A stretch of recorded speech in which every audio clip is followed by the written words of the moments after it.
Alright, hello and good day. My name is Hoser. We're doing a little bit of Rust Electrical. I've got a special setup for y'all. We're doing an ADS, an Automated Defense System. I've got my large rechargeable batteries here. Lots of charge left.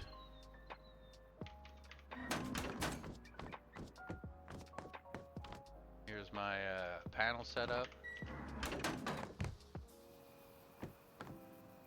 I've made a 2.5 by 2.5 base, 4 square foundations and a couple triangle foundations with 4 panels, and here I have my turrets. I decided to not do a large base. I wanted to make this as simple as possible so I can just show what the setup is like. You, with this setup, you'll be able to make as large a base as you so desire, as many turrets as you're supposed to have. I think it's 12 is max in a server. But I have these 2 turrets activated, triggered by a heartbeat sensor. So I'll show you. That.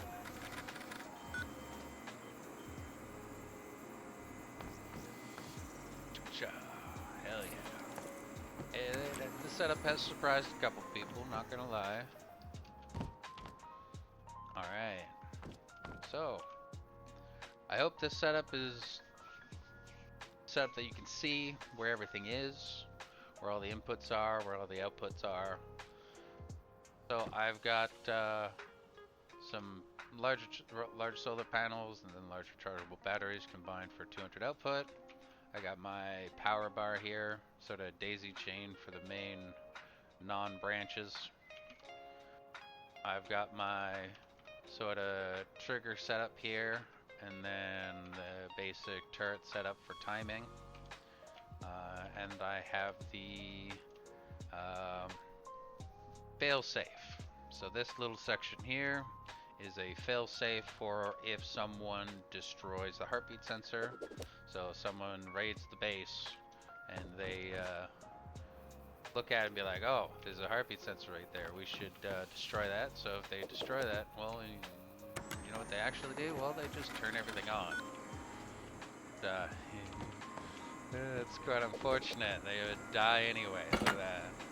Throws a little bit of a curveball into them trying to raid your base. So I hope this setup helps y'all. Hope y'all be able to see how everything is. I'll show you guys how everything's set up, and maybe make your base a little bit easier to defend.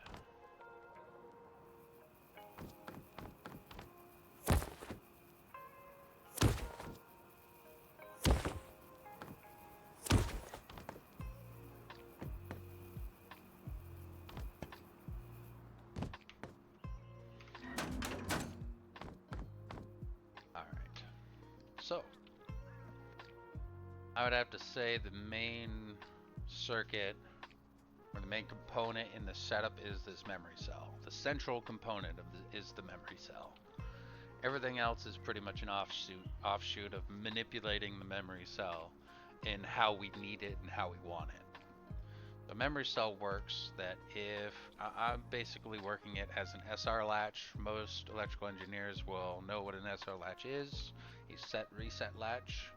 If set is 1, then pass through is 1, or whatever the amount of power that is going through. In this case, for this memory cell, 25 power going through straight to my automated turrets. So I have it split.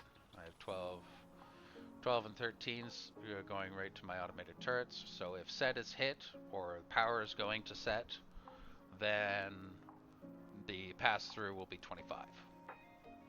If reset is hit, then set will go to 0, reset is 1, or reset is activated and power goes to reset, nothing will go through.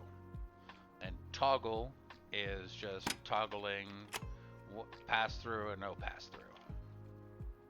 Technically speaking, it would be putting 1 on set and 0 reset. If you toggle it off, it'll turn it off, or hit reset and no pass through will go through. Everybody knows what toggle is. It's fine, it's fine, it's fine. Don't worry about it. I have a timer here and an XOR switch. So The XOR switch itself, so pass through, or the power going through one input is 2, so that will allow 2 to pass through. On an XOR switch, if both inputs are positive, or both inputs have power going into them, there will be no pass through. So this has been a good way to use an XOR switch using the memory cell. So if I activate the timer, pass through will go through as 2.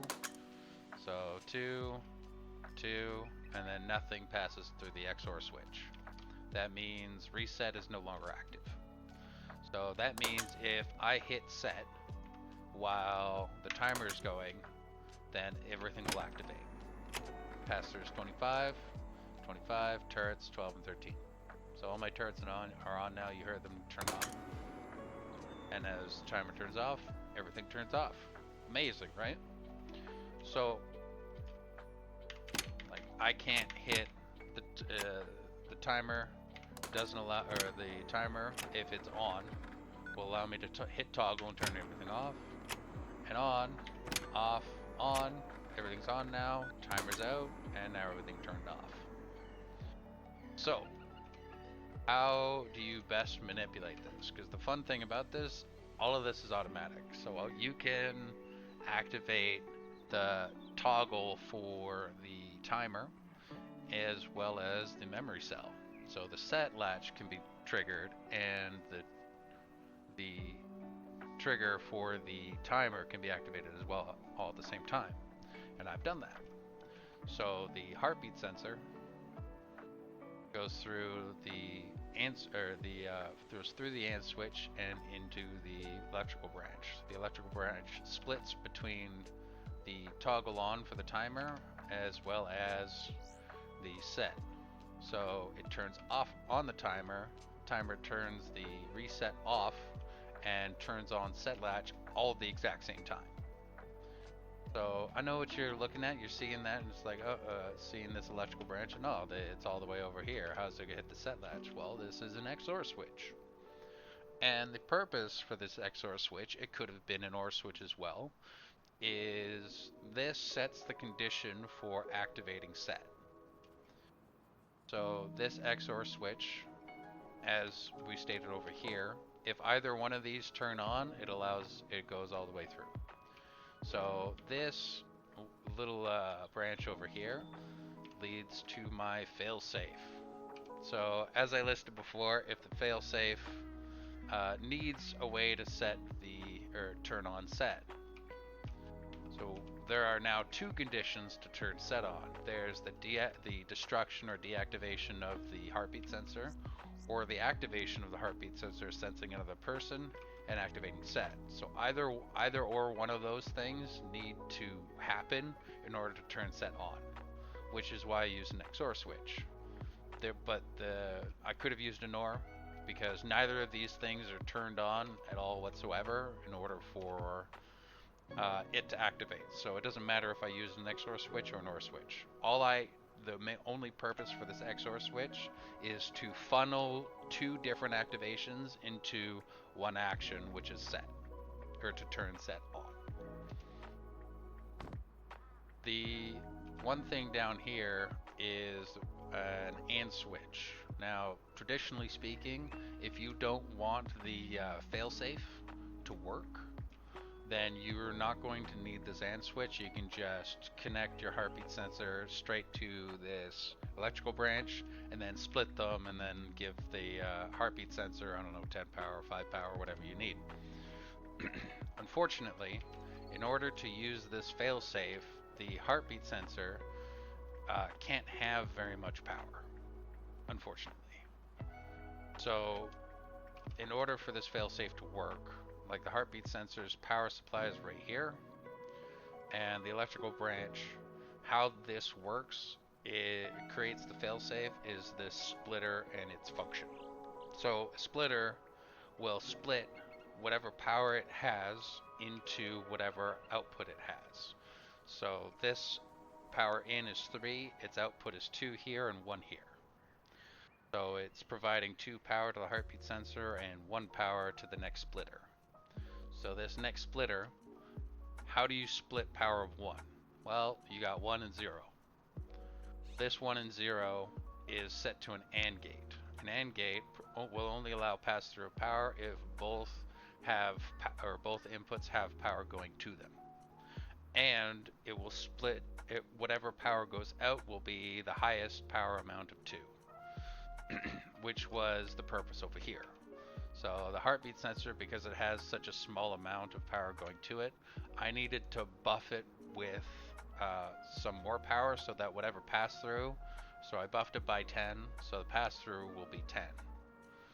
And I've got it branched out to 5, so 5 power will go activate the trigger for the timer, and will activate the set latch going through that OR gate. So the set latch will be 5 power, that'll be 5 power, 5 power, 5 power. So